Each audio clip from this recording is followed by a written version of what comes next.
Bismillahirrahmanirrahim. Assalamualaikum warahmatullahi wabarakatuh. Waalaikumsalam warahmatullahi wabarakatuh. Oke, baiklah, sebelumnya perkenalan ya. Kami dari kelompok di kelas industri dan pasar produk halal. Pada kelompok kami insya Allah akan mewawancarai restoran dari Siomay dan Batagor Melvin. Nah, pada kesempatan kali ini sebelumnya saya perkenalan diri dulu sebagai moderator. Saya selaku Fitri Wahyuni. Di samping saya ada saudari Adinda. Di sebelah saya ada saudari Mutia Azmi Nadirah. Dan yang di seberang ada Rehan, ada Utari, dan juga ada Hilmita. Nah, pada kesempatan kali ini kami akan membahas nih mengenai apa sih sertifikasi halal pada suatu UMKM maupun restoran yang ada di Pontianak. Nah, mungkin untuk mempersingkat waktu ya, mungkin kita langsung bincang-bincang saja nih dengan owner dari restoran kita pada malam hari ini. Baik Bang, untuk pertama kali saya Raihan Hafid ingin bertanyakan nama pemilik, profil singkat dari restoran ini, sejarah singkat usahanya, dan jabatannya Bang untuk abang sendiri. Oke, sebenarnya saya bukan owner ya. Saya bukan owner. Kalau ownernya tuh juga alumni dari Fakultas Ekonomi dan Bisnis. Dia angkatan 95. Itu namanya Bang Julkarnain. Bang Julkarnain. Nah, jadi kalau di sini saya ini mengisi lebih fokusnya untuk ke memanage ininya sini. Nah, terus apa tadi itu pertanyaannya? Profil singkat ini restorannya, sejarah singkat usahanya, sama jabatannya kan tadi udah dijawab sama Abang. Oke, kalau untuk profil singkat dari usaha ini mungkin saya langsung ke sejarahnya ya. Jadi awal mula Batagor Melvin di Pontianak ini di tahun 2012. Di tahun 2012. Nah, sebelum di tahun 2012 itu om saya, kebetulan Bang Jul ini om saya. Om saya itu pergi ke Bandung. Dan usaha ini sebenarnya franchise dari Bandung. Nah, jadi beliau ke Bandung terus ingin belajar resep untuk Batagor sama Siomaynya dengan Pak Melvin.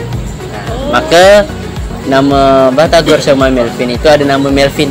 Nah, itu dari Pak Melvin yang punya resep ini, sehingga Batagor dan Siomay Melvin itu ada di Pontianak. Nah, kalau kadang kan orang kan kebanyakan kalau ngambil Siomay dan Batagor tuh dengan nama Batagor dan Siomay Bandung. Oh iya. Kalau kita ini kan beda nih. Ya, jadi kita ngambil branding nama itu menggunakan nama Pak Melvin. Jadi kayak gitu profil saya. Sehingga sampai sekarang tuh ya ibaratnya masih lah berjalan. Mungkin itu. Baik Bang, lalu nih ada pertanyaan yang kedua nih Bang. Langsung masuk ke sertifikasi halal ya Bang. Saya mau bertanya nih, kapan sih dibuatnya sertifikasi halal dari MUI itu? Lalu apa alasannya dibuat sertifikasi halal itu? Dan apakah ada biaya yang dikeluarkan dalam proses pembuatannya gitu Bang? Yang pertama, terus alasan sama biaya ya. Oke, kalau untuk proses pembuatan sertifikat halal ini bentar, hanya 2 bulan. Nah, sebenarnya itu kan tergantung dari pemilik usahanya, apakah udah yakin untuk mengurus sertifikat halal agar bisa mendapatkan label halalnya. Terus untuk ini alasan kenapa kita mengambil sertifikat halal, yang pertama sih kalau untuk kuliner harus sih, kalau menurut saya pribadi ya, itu harus mempunyai sertifikat halal. Terlebih kalau kuliner itu menjerumusnya ke daging. Kan kebanyakan orang kan kalau udah untuk mencicipi daging kan pasti mikir-mikir 2 kali tuh, apakah daging ini daging betul atau daging oplosan atau memang daging murni. Kebetulan nih kan kalau Batagor dan Siomay Melvin ini bahan bakunya itu pakai ikan tenggiri, ikan asli kan. Jadi Itu salah satu alasan juga mengapa kami dari Batagor dan Somai Melvin mengajukan sertifikat halal. Dan yang kedua yang pasti, kalau kita lihat di Indonesia ini kan, terlebih kalau teman-teman semua ini kan dari ekonomi Islam ya, jurusan ekonomi Islam. Nah, kalau kita berbicara di Islam, di Indonesia mayoritasnya agama Islam. Nah, jadi itu salah satu acuan juga menarik bagi kaum agama Islam supaya memang udah tidak mempertanyakan lagi nih bagaimana di tempat rumah makan ini. Jadi kita sudah membranding halal itu agar mereka percaya. Terus untuk biaya yang dikeluarkan nih, untuk biaya dikeluarkan kalau umumnya itu 600-an ribuan, 600.000. Nah, tapi itu kalau untuk mengurus ini ada 3 tahapan. Jadi ada 3 jenjang, dari bawah, tengah, sama atas. Kalau atas tuh sampai 5 jutaan ada. Nah, dan kebetulan untuk Batagor dan Somai Melvin ini kemarin tuh mendapatkan pembinaan dari PT PLN. Nah, jadi untuk segala pengurusannya itu digratiskan. Nah, digratiskan. Jadi mungkin itu. Baik Bang, saya ingin menanyakan terkait persyaratan yang harus disiapkan dalam pembuatan sertifikasi produk halal. Persyaratannya sih sebenarnya gampang ya. Yang pertama, baik itu owner ataupun teman-teman yang bekerja harus tahu dulu bagaimana tahapan untuk proses mendapatkan label halal. Dan yang kedua itu harus ada mengurus berkas-berkas lah. Itu saya udah lupa berkas-berkasnya apa. Di internet tuh ada tuh. Di website resmi dari MUI ada di situ.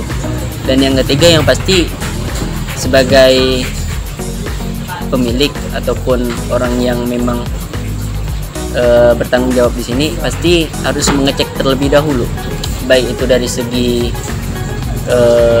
bahan baku, terus dari dapurnya gimana, sama tempat makannya gimana, apakah layak atau tidak.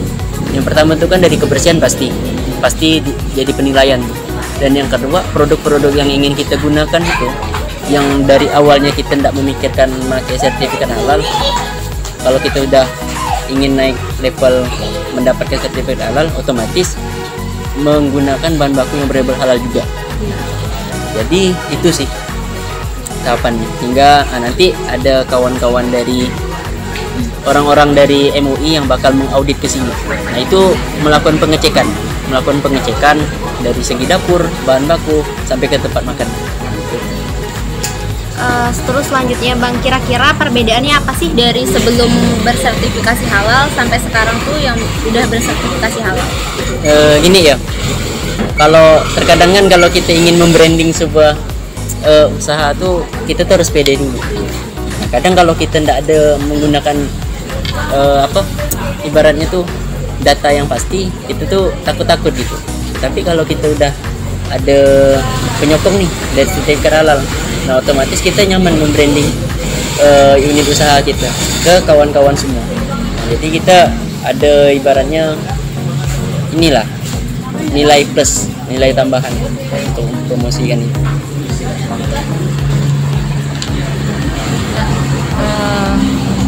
Kalau boleh tahu nih Bang, kayak apa saja sih menu yang tersedia di restoran ini? Terus kayak menu apa yang menjadi favorit yang sering bisa dibilang tuh kayak yang banyak dibeli lah di sini tuh? Kira-kira apa? Kalau ini ya, saya jawab pertanyaan yang kedua dulu. Itu nanti berkesinambungan untuk pertanyaan yang pertama. Kalau untuk menu favorit di sini, pasti kita membrandingnya sama Batagor. Nah, kalau orang-orang yang pertama baru datang ke sini, kan kalau orang-orang tuh kadang membuka sebuah restoran kan pasti ada menu rekomendasi. Jadi kita mengacunya tuh ke Batagor sama Somai. Akan tetapi selain Batagor dan Somai Melvin, kita tuh juga mempunyai menu-menu yang lain seperti ayam geprek, omelet, terus Indomie goreng ada, bakso ada, itu ada. Jadi mungkin itu.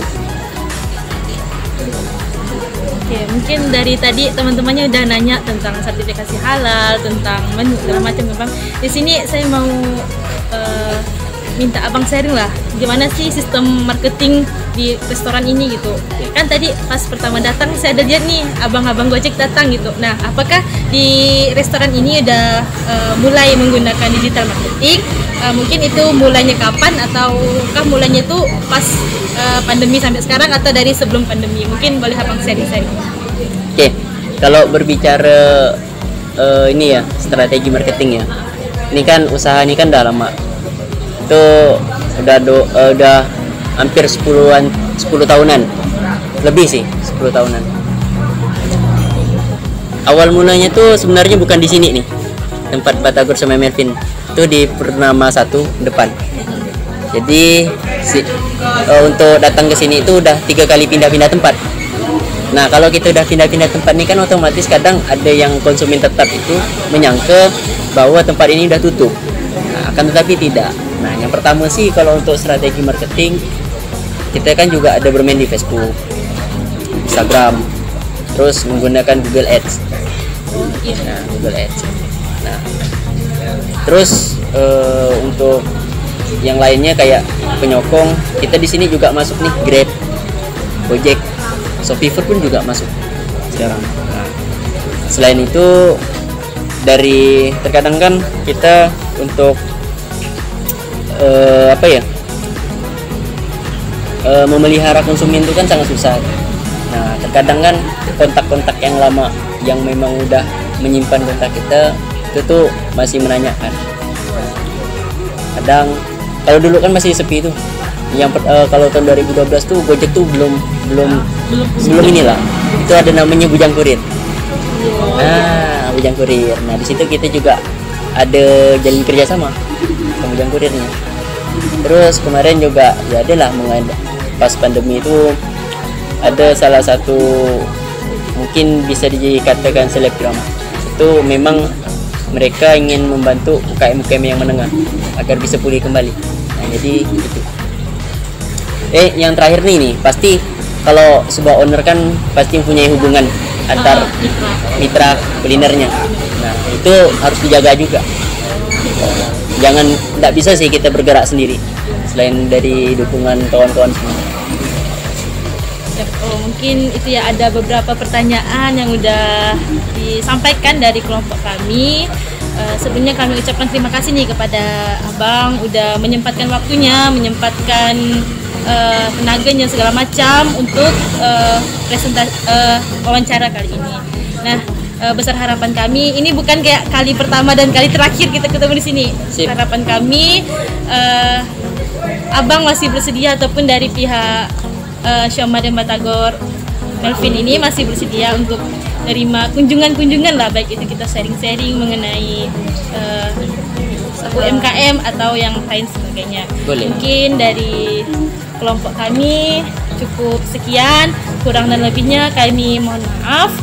Saya tutup, wabillahi taufiq wal hidayah. Wassalamualaikum warahmatullahi wabarakatuh. Waalaikumsalam warahmatullahi wabarakatuh. Semangat.